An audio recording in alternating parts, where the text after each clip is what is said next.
Hello, friends, and welcome back to the Gaming Dad Fujo podcast. This is episode number 8. I am Fujosevich, your host, former professional Hearthstone player and current analytical chemist, and today we will be talking about hardcore classic WoW, The Last of Us, The Mandalorian, robotic human augmentation, Silicon Valley Bank. Let's get started. He's got no time to play video games. He's the Gaming Dad Fujo. Nailed it. All right, and of course, we're going to be starting off with a quick little Gaming Dad update as we usually do. We are now uploading both to YouTube and podcast platforms. You can take Fujo on the go. We are still missing from iTunes, but a lot of other places we're available on. We are working on the iTunes, coming definitely sometime soon. We are going to be streaming on youtube.com/Fujosevich, Wednesday, March 29th, 8:30, or maybe a couple minutes late Eastern Standard Time. We will be doing Hardcore Classic WoW, which we're going to talk about in a little bit. Right now, let's do a little gaming update like we usually do. I still haven't beaten Breath of the Wild. I am delaying it like I talked about last episode, where as long as I haven't beaten it, the game still exists. I know I haven't done it 100%. I'm never going to do that game 100% unless you're looking at guides, and I don't want to play like that. But I saw that the countdown for the sequel, Tears of the Kingdom, it's been pushed back, and a little while ago I saw that people were taking screenshots. Oh, this many days, this many hours, whatever. I saw there were 69 days, 4 hours, 20 minutes, a weird number. And I decided if there's that much time, I have time for Hardcore Classic WoW, because that was always the debate, do I have time? And it's absolutely incredible. I've booted it up. I kept talking about, oh, maybe I'll give it a try, maybe I won't. I think it's fantastic. I currently have a level 14 Dwarf Priest. I've lost 2 undead rogues, one at level 11 on the rogue quest, one in level 15 in the Barrens. I forgot some of the Plane Striders outside of Ratchet Canagro. I'm now onto my 3rd undead rogue, and this mode is if your character dies, you delete, which is absolutely a ton of fun. Really challenging. You can't use the auction house. There's no trading. There's only grouping for dungeons once per character. There is, what are the other restrictions? Those are really the big key ones, I think, to make the game very, very challenging. You can only get what you can only use what you can get yourself. People have actually data mined hardcore server information from the latest WoW patch 10.1. So it's going to be coming some sort of live. And obviously the community was completely positive and supportive of this reaction. And of course I'm joking, because it's the internet and people were divided and upset and judging and jumping to conclusions, because that's kind of what people do on the internet, and that's really not what I like to do at all. So I'm going to wait until we see how it's exactly going to be implemented. I think it has potential to be huge on YouTube and Twitch. We know that the classic WoW numbers were massive when the game first came out. So I want to see how this works in terms of what sort of moderation, what terms of grief protection, because there are ways to actually intentionally kill players in World of Warcraft, referred basically as griefing. A bunch of different classes can do it. So it's going to be interesting to see how that works, what sort of server protection. I know actually just a couple days ago, Monday, March 20th, a bunch of the servers had a rollback, actually, the main hardcore servers, Bloodsail Buccaneers. And it's going to be interesting to see how Blizzard handles server issues. If people end up dying, if you're mid-flight and your mount disappears and you fall to your death, is that going to be able? Is there going to be some sort of system to petition? So until any of that sort of information is really made available, until it's are you able to trade? Are you able to auction house? Are you able to do all this stuff? I'm not going to make any sort of judgment, because we just don't have any information other than the fact that it is probably actually coming, which is cool, and we will definitely play. And now that's a little problematic, because Tears of the Kingdom is less than 69 nice days away, but we will figure that out. It's a good problem to have.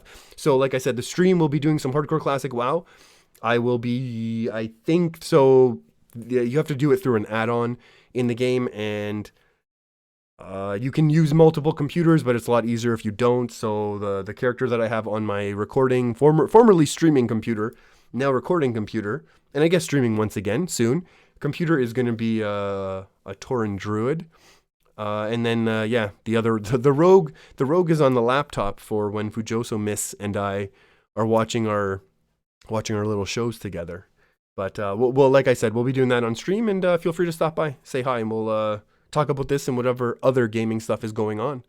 Okay, let's jump into The Last of Us. The last 2 episodes of season 1 have come and gone and left us conflicted and feeling weird, because I think that's exactly what The Last of Us is supposed to do. That's, again, like I said, I didn't play the game, but I've watched the episodes and been completely into this. Is completely captivated. I know I've used that word a few times, captivated. But so we'll go. We've seen episodes. The last two episodes, was it 7 and 8 or 8 and 9? I think it was 8 and 9. We'll pretend that it's 8 and 9. What happened in episode 8? Joel is still recovering. He was stabbed. That's where we were left off.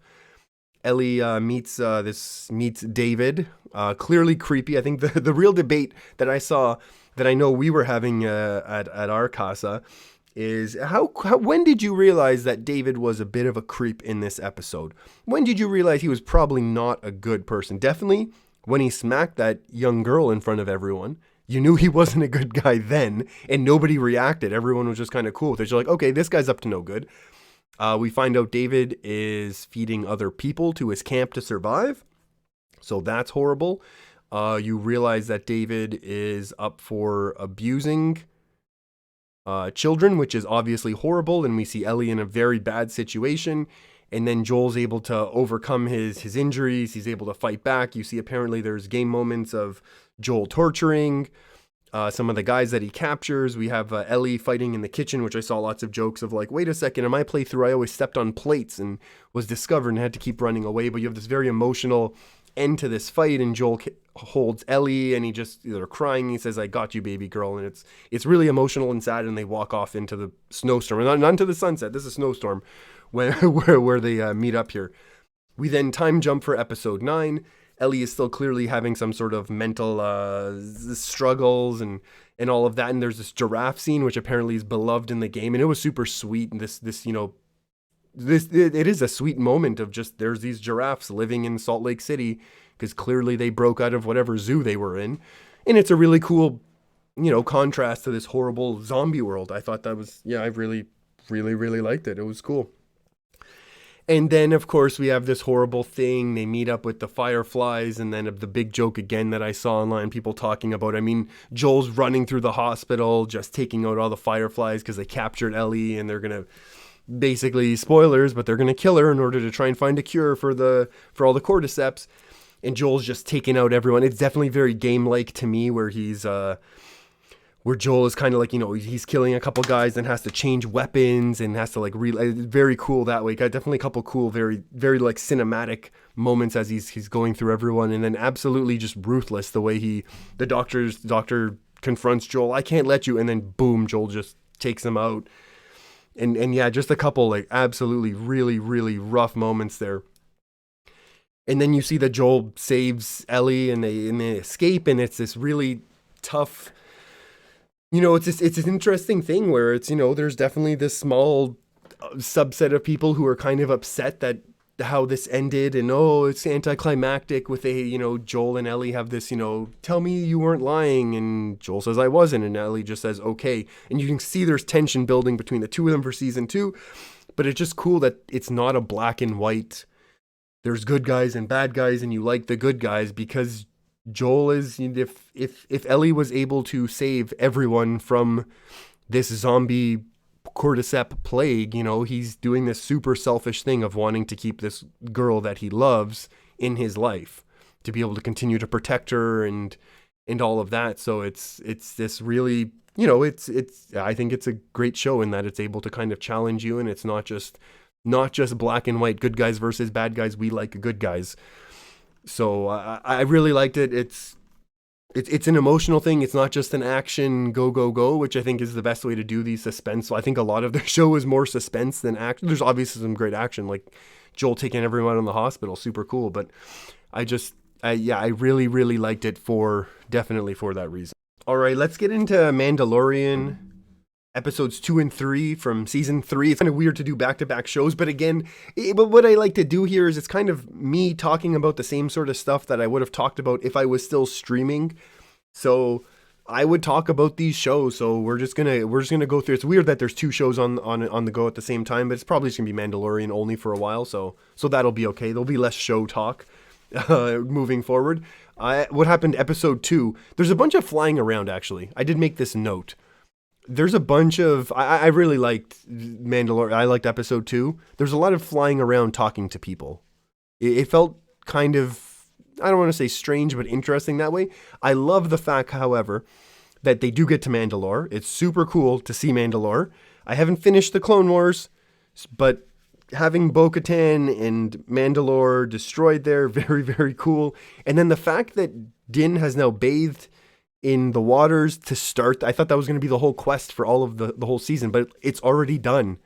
It's already done, so he's able to go on to fight space pirates and deal with the Darksaber and all that stuff, which is super cool.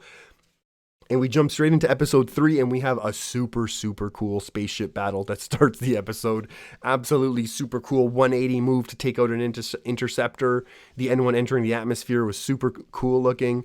And then we get kind of expanding the galaxy of, the Star Wars galaxy of the Mandalorian galaxy. We get to see Dr. Pershing in the New Republic, and we see some of the New Republic and some of the cracks of the, what do they have? How do they refer to it? The amnesty program, trying to rework some of the former Imperial soldiers, which you definitely want to put them all together like they did in this episode. So that's obviously a horrible idea.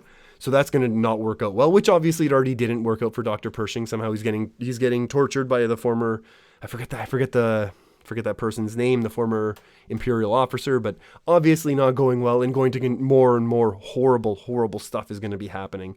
And then we jump back a little more. Mando and Bo get it reaccepted, and obviously a little confusion by Bo being accepted. My call's next episode is going to have some more space pirates. Actually, this episode, I didn't say it at the beginning. Oh no, oops. This episode, I'll just say it now. That's fine, just like we were streaming. I'll just say it live. This episode is being recorded on March 21st. I'll try and get them uploaded on the 22nd, very early in the morning, so that it's actually out before the next episode of Mandalorian. So this prediction is valid. It's not just me having seen the episode.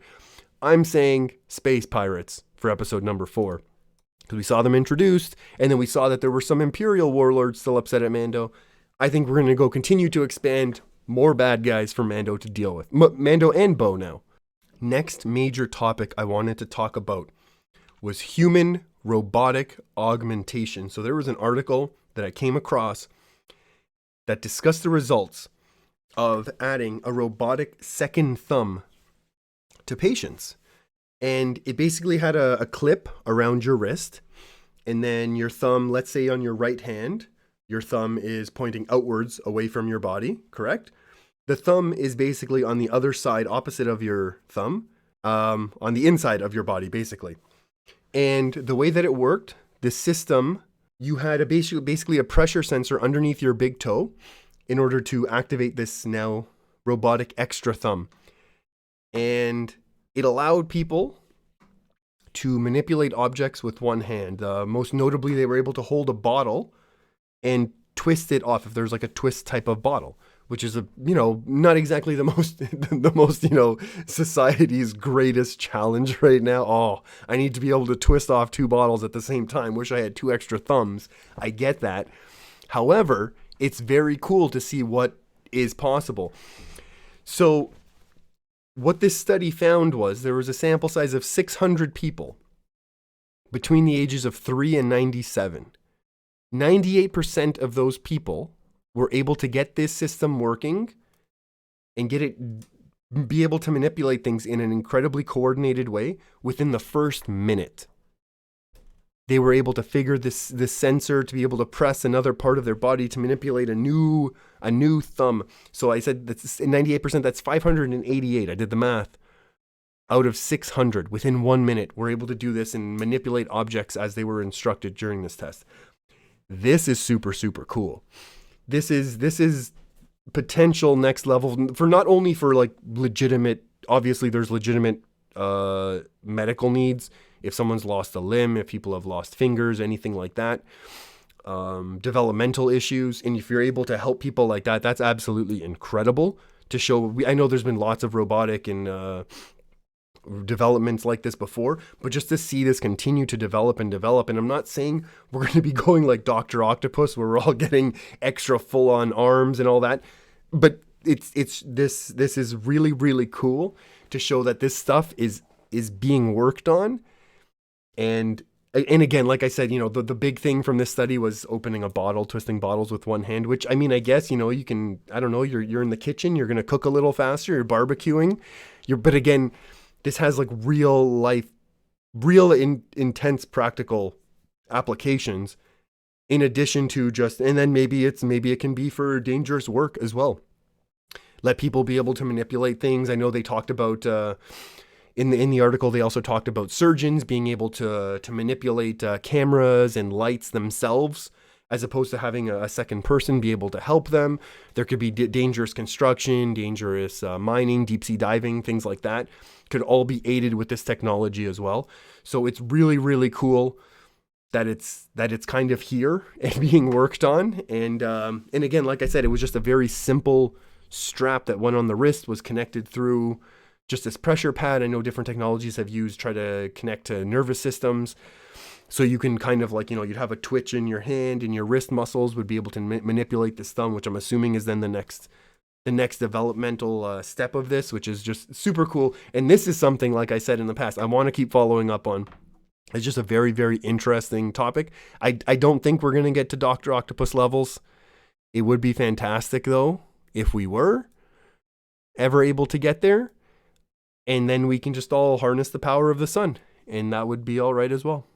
All right, we're going to talk about Silicon Valley Bank, SVB, because, of course, we've all obviously instantly become economists and are able to talk about these sorts of things. It's the second largest U.S. bank to ever collapse in history. $209 billion of assets. That was Friday, March 10th. So there are a couple heavy hitters that use this bank. It is a lot of Silicon Valley startups and companies like that use them. But Roblox had a little money. Roku had a little money. Etsy had some money. There were some emails and stuff shared, some Etsy creators saying there were some payment issues. So let me break this down in the most basic. Like I said, I'm a chemist by training and experience, but let's just break this down as simply as I can, the way I understand the problem. So SVB is a bank. They bought long-term bonds. They had a bunch of cash, government bonds at 1.5% interest. The interest, which is reasonable. It's a safe thing to do with your money. Bonds are a good. This is not investment advice, but they're safe, right? It's guaranteed return. The interest rates then increased to about 5%. So what happened was they then needed to sell off some of those bonds at a loss. They had a bad ratio of cash to what was on their books. There was then, they had to sell some of the bonds off at a loss. This scared depositors. It caused a bit of a bank run. And we know that no bank ever has enough cash to survive a bank run. And then the U.S. Fed basically closed it down and took over. That's my really basic understanding of what happened. It's a lot more complicated, but basically that's what I understood it as. They had long-term bonds at 1.5, interest rate increased to 5%. That looks bad on your books when there's a 3.5% difference, when you're talking in hundreds of millions and billions and potentially billions of dollars. Scared depositors, too much money was taken out, collapsed. The initial thoughts that there would not be any sort of bailout because banks bailouts happen before things fail. And the FDIC had already closed the bank down at that point. However, there's not a bailout in the words being called a bailout. But again, the way I understand this is there's a special assessment to be paid by other banks, since they're all connected. And this is paid for by higher interest rates and fees of the other bank's customers. The way I understand it, it's a complicated thing and all the banks are connected.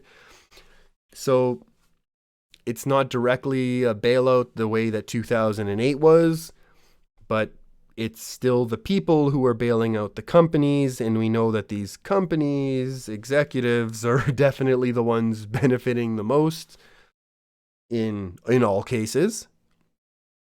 So it's not a good look. And again, it's you never want these, you're never happy when these things happen because there are thousands of people who were working there, who were just doing their job, trying to support themselves and their families and their friends and whatever situation they're in. So you're never happy when these things happen. And you're definitely never happy when other people, and like whether it's a bailout and then that's tax dollars, which is people's money, or if there's this weird special assessment of connecting other banks to pay into it, which is then, like I said, it's interest rates and fees, which is just other people again. So that's also not a good look. It's a complicated system. It's a messy system. It's not good. I know at first people were a bit of doom and gloom, expecting a lot of interconnected things to collapse. I'm definitely happy that things didn't collapse, but it's just not a good look. It's something I've been following, and again, because I'm not an economist, and I'm not going to talk too much at length about it, but it's not a good look. Again, so what a surprise. I don't know the solution, but it just seems like these things do keep happening. It seems like the top people keep getting massive bonuses while us working folk continue to just keep doing our working folk type of thing. And I don't know what the solution is to even that out a little. I hope I hope that one day there is. I don't know what it is. Just another example here of how there's a little bit of that disparity and gap, and I wish there wasn't. I wish we could all just get along and have things a little bit more, a little bit better for everyone. That's all I really hope for the world. All right. The lightning round. Lightning round. I said I was going to do a cool sound effect. Maybe I could have cool music underneath this, really dramatic. We'll see if I end up doing that. Or maybe I'll just use myself making that noise, looping it over and over. So lightning round, a bunch of topics I just want to talk about quickly with no real detail. Because, this is the sort of stuff that I see in passing and would have talked about on stream.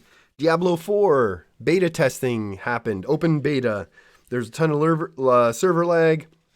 Gameplay was kind of expected. It was a little bit darker than Diablo 3. Seems kind of cool.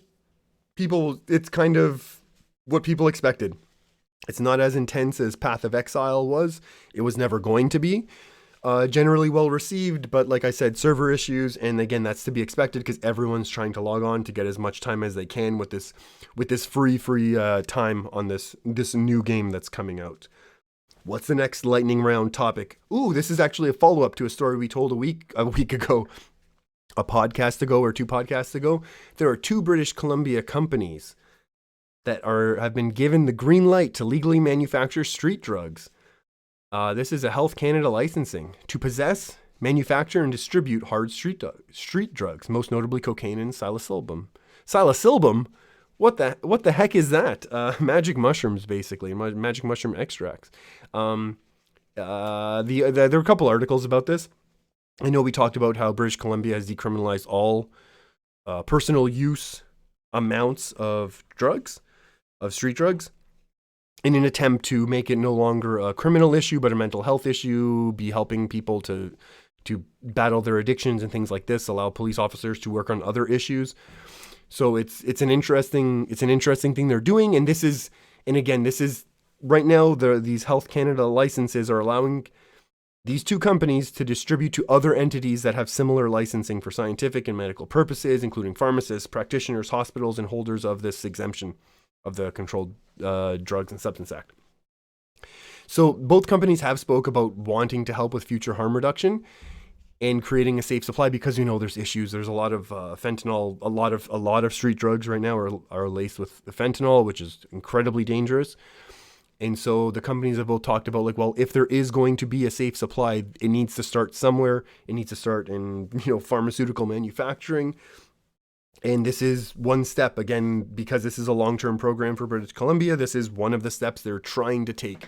So it's kind of interesting. We're going to keep an eye on it, see how it goes. And we will be following up on this as the stories keep coming up. Next topic, McDonald's, the new Big Mac that they have with the Big Chicken Mac. I guess it sounds like a thing. I haven't had a Big Mac in probably 10, 15 years. I don't think I'm going to go and grab this one either, but I saw a bunch of billboards for it driving to and from work, and I thought, hey, that's kind of cool. Considering my stomach can't handle the cleanest and plainest of food, I'm probably not running out to it, but I did like the idea. of a big chicken mac. And this is not an ad. I'd love to get that McDonald's sponsorship money. If you're listening, I'm up for it, or anyone else. Next topic. I ran into this story and I actually knew about this. I didn't know all the dates and the details. April 28th, 1988, the roof of an Aloha Airlines jet ripped off, commercial jetliner, at 24,000 feet. The plane still landed safely. There was one fatality, which was a flight attendant named Clarabelle Lansing. She was ripped out of the airplane as it depressurized. A garden has been named after her, actually, at the Honolulu International Airport. It was massively covered. The whole flight industry didn't think a plane could sustain that much damage and make it safely.